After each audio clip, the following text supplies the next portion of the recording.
Sensitive topic है और आपने पहले भी फरमाया, मगर हुजूर अगर बुनियादी बात मैं करूं तो सेठ को नहीं टेंशन होता कि मैं अपने मुलाजिम को क्या बोल रहा हूं, क्या जार रहा हूं या गालियां दे रहा हूं।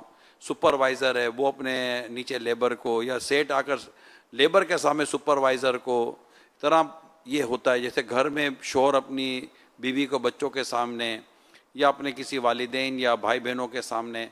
लेकिन अब आप जो बयान फरमा रहे हैं ना, अगर ये उस वक्त चलो जोश जोश पर गए, चलो ठीक है गलती हो गई, मुझे माँ तो सब बैठे हुए, लेकिन अब बाद में एहसास हुआ जैसे अभी आपकी किसी ने बात सुनी हो और उसको याद आया और मैंने फलां के साथ ये किया था, फलां या ये किया था, इतनों के बीच में मैंने उसको झाड़ दिया था, डांट दिया था। अब जाकर सबसे राब्ता करके ये कहना कि मैंने जो उस दिन जो किया था मैं इस पर मैं आपको भी कह रहा हूँ कि मैंने उसे माफ़ी मांग ली है, ये कर लिया है आसान नहीं है ये हुजूर। अब फरमा रहे हैं वो आसान नहीं है। जितना दुश्वार होगा इतना सवाब भी ज्यादा मिलेगा। अल्लाह है वाकई। असल माफिया मांगते नहीं है, मुश्किल है। ये मेरा अपना तजर्बा है कि जैसे कि अपने अपने माहौल के साईं भाई भी कोई सब हो जाता है ना तो माफी नहीं मांगते। एक तादाद मैंने नोट की है। जो आपको तजर्बा अपने को यूं होता है कि यार ये कहीं कहीं बोलता ही नहीं यार। शायद बाजों को आपने कहा भी होगा माफी मांगो, फिर भी आपको लगा होगा यार इसे वो काम नहीं किया जो मैंने कहा था। जाओ, आपको भी तजर्बा होगा इसका। माफी मांगने का जहन न होने के बराबर है। फिर सामने वाला जैसा उसका मनसब, अब वो अगर कोई जिम्मेदार है, बड़ी सत्ता का है, तो फिर वो तो साफ माफी नहीं मांगेगा। मेरी कच्ची हो जाएगी, मेरा रोब चला जाएगा, शैतान कहीं इसको वसवसा डालेगा। अल्लाह। उस्ताद शागिर्द से कहाँ माफी मांगेगा यार। कौन सा पीर मिलेगा जो हमको के मुरीद के सामने माफी मांगे, जबकि की हक तलफी है। मुरीद को मैंने क्या झाड़ते हैं बाज़ औक़ात, अब मुरीद है या नहीं, अकीदतमंद होते हैं बाज़ औक़ात।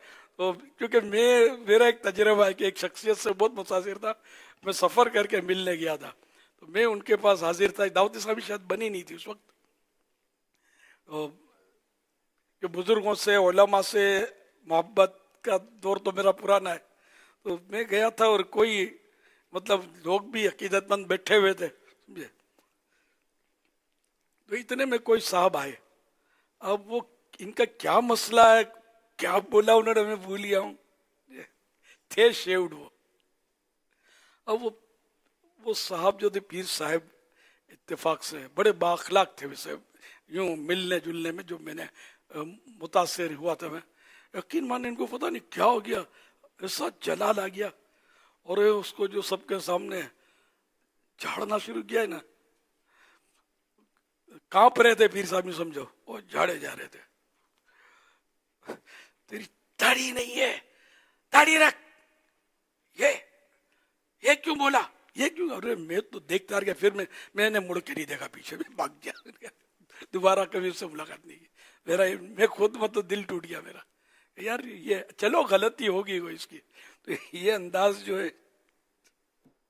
और पता नहीं कितने लोग बदजन हो गए हों वहां जो बैठे थे। सब ऐसे नहीं होते हैं माशाअल्लाह, अच्छे भी होते हैं। लेकिन एक वाक्य मेरे साथ ये हुआ था, यादगार वाक्य है मेरा, नाकाबिले फरामोश, मैं तो हक्का बक्का रह गया। तो बहरहाल ये क्या, अब ये क्या ऐसा पीर है जो यूं झाड़े सबके सामने नहीं माफी मांगे।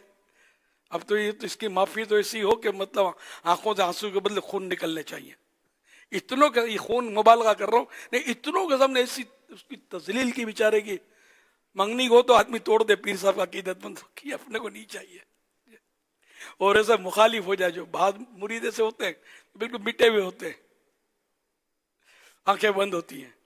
तो खैर, तो बहरहाल उसकी बेचारे की बहुत बहुत बेइज्जती हुई। आओ न पीछे हटने का था ना आगे बढ़ने जैसा था। करे तो क्या करे बेचारा। और ज़ाहिर है कि इतनी हिम्मत भी नहीं थी कुछ अर्ज कर सके। उसने सिर्फ सुनने का काम किया। अब फिर पता नहीं इसने मुरीद था नहीं था, कुछ पता नहीं है क्या किया, आगे कहानी पता नहीं है कुछ भी।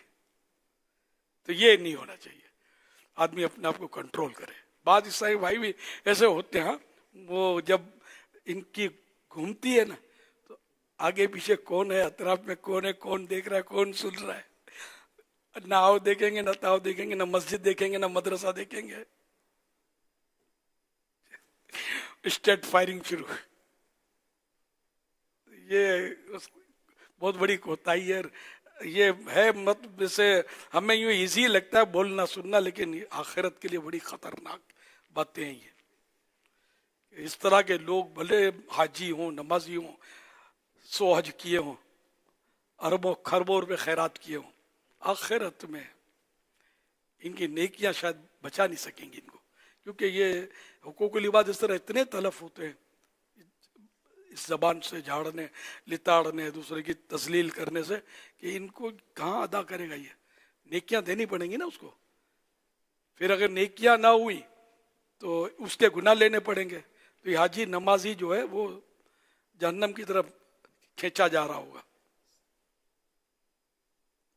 इल्ला जिस पर रहमत हो जाए और अल्लाह पाक सुलह करवा दे।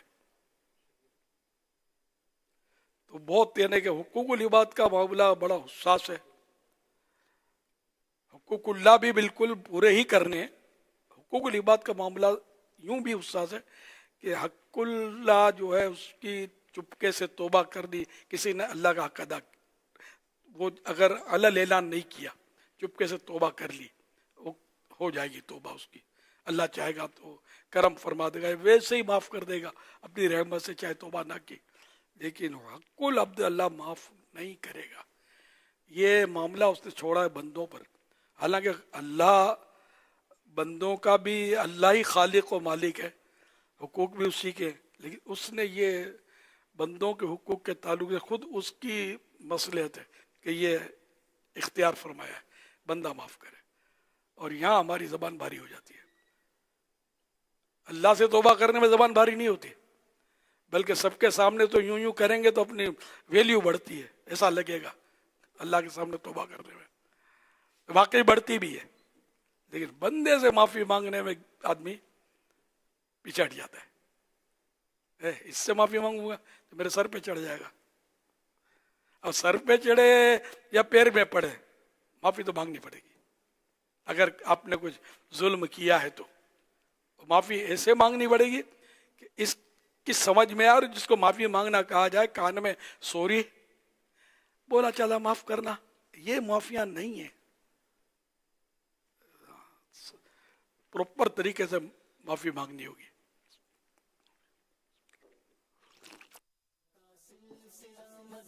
अल्लाह तौफीक दे। अल्लाह करेगा मैं से हो जाएंगे, हक़ुल अब्द तलफ ही ना हो हमसे, नरमी मिजाज में आ जाए। सल्लु अलल हबीब सल्लल्लाहु अलैहि वसल्लम।